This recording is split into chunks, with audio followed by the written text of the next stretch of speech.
Le sage n'est jamais troublé, le sage ne cesse jamais d'être et vit dans un perpétuel contentement. Et là encore, Montaigne pourrait lui dire, mais mon cher Spinoza, tu te racontes des histoires, parce qu'écrit Montaigne dans les Essais, alors il écrit ça à propos des stoïciens, mais ça vaut tout autant prospectivement à propos de Spinoza. Montaigne écrit à propos des stoïciens, notamment à propos de Sénèque, « Tant sage qu'il voudra, mais enfin c'est un homme, qu'est-il plus caduc et plus de néant ?» Autrement dit, ta prétendue sagesse qui ne cesse jamais d'être, c'est aussi caduque que tout le reste, parce que tout cesse d'être tôt ou tard. Autrement dit, ta sagesse, mon cher Spinoza, pourrait dire Montaigne, c'est du pipeau.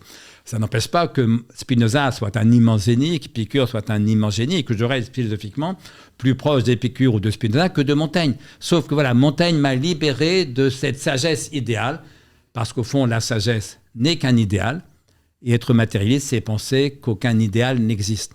Non pas que j'ai renoncé à toute sagesse, mais ne croyant plus à la sagesse absolue qui n'est qu'un idéal, ce qui m'intéresse maintenant, c'est ce que j'appelle une sagesse de second rang, une sagesse à la Montaigne.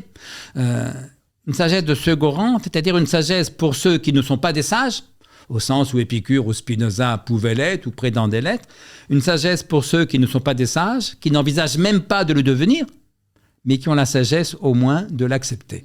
Ça, c'est la sagesse de Montaigne, c'est la sagesse dont j'essaye de m'approcher. C'est pourquoi il m'est arrivé d'écrire que je me suis approché de la sagesse en cessant d'y croire. De même, je me suis approché du bonheur en cessant de croire à la félicité.